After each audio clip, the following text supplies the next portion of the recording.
Hey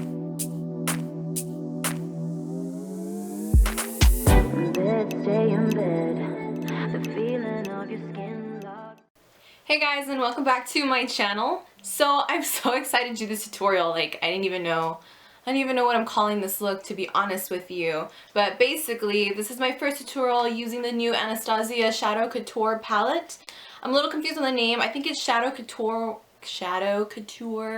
World Traveler palette, if I'm correct. But I just call it the Shadow Couture palette. But anyway, for those of you that have already picked up this palette, you can totally do this tutorial. But if not, I want to say that the shadows are sold as singles as well. You can use some other colors from a different palette. You know the drill. So when I saw pictures of this palette and that it was going to come out, I was so excited. One, because I was so pleased with the artist palette from Anastasia, and that was actually my first palette from the line. But I know that from the past palettes, they have been very popular. So of course I knew that this wasn't going to disappoint, and it totally has not. I am in love with the color scheme in this palette. I think it's just absolutely perfect for fall, especially. I feel I'm going to get so much use out of this with clients and just different occasions. You can do so many different looks with this palette. That's what I really like about her palettes too, is that they're pretty versatile. You can do dramatic looks and pretty soft looks all within such a small compact palette that's really travel friendly. I just love it. They did a great job with selecting the colors and shades for this palette. So basically this is a very warm eye. I love the warm tones in this palette. We're going to be using a lot of these on the side, and then this one right here, this little guy, Pink Champagne. Oh, love it. That's actually what I have on the center of my lids, and I just think it gives such a nice pop. It has a really nice sheen to it. You don't even need to wet it. It already glides on so vibrant, and I just absolutely love it. So for those of you who have already picked up this palette, I'm pretty sure you guys are excited for a whole bunch of tutorials about to come your way.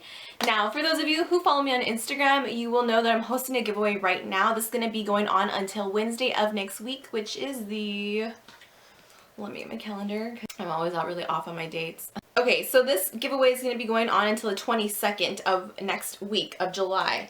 And I'm giving away one of these palettes. To find out how to enter, check the description box down below, and also make sure to be following me on Instagram and Twitter. But for those of you who really want to figure out how to get this look and some inspiration on what to do with this palette, then by all means, just keep on watching. So to start off this look, I'm going to be using MAC's Paint Pot in Soft Ochre. How tired are you guys of hearing me say that? I know I do it all the time, but that's how I always start off my looks. Then the first shade we're going to be using from the palette is Soft Peach. This is a nice beigey tone, really neutral. I'm just going to be sweeping that all over my entire lid. Then going in with Morocco. Love this color. This is a very warm brown, but with a lot of orange in it too. I just love it. It's a nice terracotta color, and I'm just focusing that in the crease and also on the outer corner of my eye, just to lay down a transition color, because we're going to be using some dark shades next, and it's going to help make the blending a whole lot easier.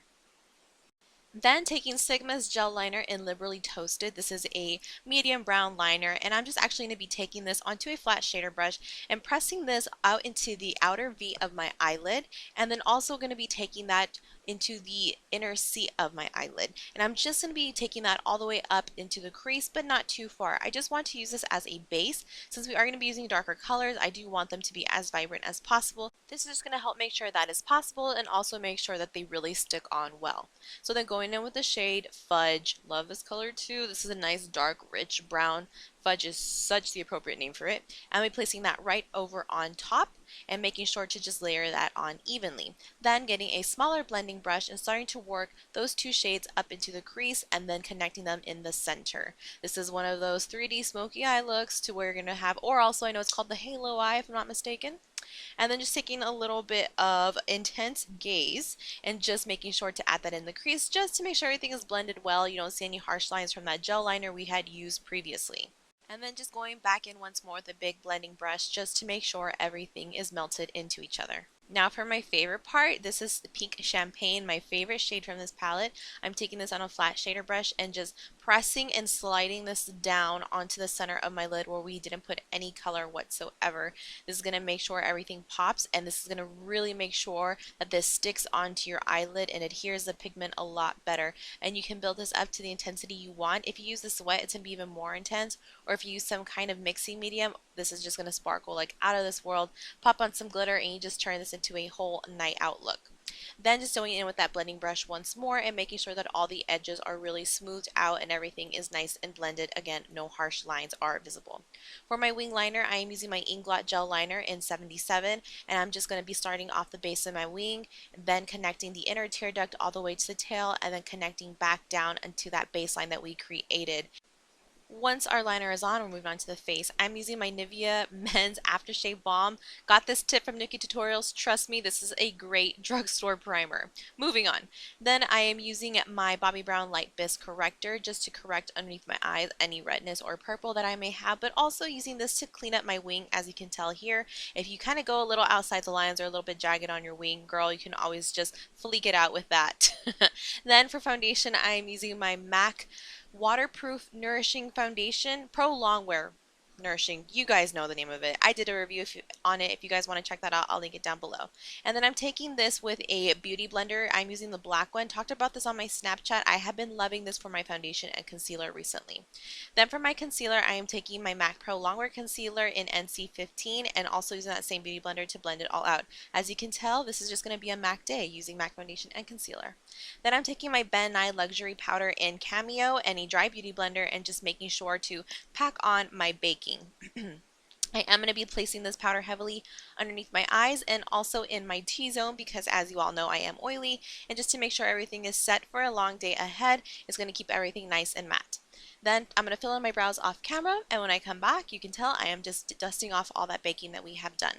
Then I'm going to be going in to warm up my skin tone a little bit. I am using my Too Faced Chocolate Soleil bronzer with my new favorite brush I've been using for bronzer lately. This is a Sonia Kashuk number 115, and I love it. It puts on the perfect amount of bronzer and doesn't overpack it too much so you don't look muddy. For my contour, I'm using Anastasia Fawn and another duo fiber brush. This is from Real Techniques. This is the contour brush, and I love it just as well for the exact same reasons, and since it's more precise, it's great for contouring. Then just taking a smaller blending brush to do my nose contour. For highlighting underneath the eye and just making sure it's set really well and to just kind of warm it up as well so it's not so white, I'm packing on Anastasia Banana and also packing that on the T-zone. For my highlight, I'm using the new Jaclyn Hill highlighter from Becca Cosmetics. I love this highlight. It is so perfect for so many different skin tones, and it's not as intense, but it's not subtle. It is just the perfect amount of shine. Really, yes, highlight is on fleek. If y'all follow her, you know what I mean. I'm just taking on the high points of my cheek, also my cupid's bow, chin, and down the bridge of my nose. And now this part is optional. You don't have to do it. Some people don't like this look, but I always take my highlight above my eyebrows. Then for blush, I'm using Milani Luminoso as always, sorry, and just making sure to brush out all the way back from my apples of my cheek to the hairline. To finish off the eye look, I did line my inner waterline with the Inglot gel liner, and now I'm going back in with the Nour shade from the palette. This is such a intense black matte shadow. I think this is the blackest black eyeshadow I have ever used before. It even beats, I think, Urban Decay's Crave from the Naked Basics palette. Then just layering on Fudge and Morocco over that to smoke it all out. For lashes, I'm using Lashes by Lena in Sophia. Once those are on, I am going to be putting on the Balm Luminizer as a highlight on my brow bone and the inner tear duct. And then I also did put mascara on my lashes and bottom lashes prior to the false lashes I applied, just so you know. For lipstick, I am taking NYX matte lipstick in Spirit and layering on NARS lip gloss in Orgasm. This is just a nice combo by itself. The lipstick can be a little too nude. To set everything, I'm using my MAC Fix Plus in the Yuzu scent. Not that it matters, but any Fix Plus spray will work. And then this completes the look, guys. I hope you enjoyed this tutorial. Let me know down below if you have got this palette. What are your thoughts on it? And yeah, I'll see you guys in my next video. Bye! How it is for us, and it's all because now if we're talking about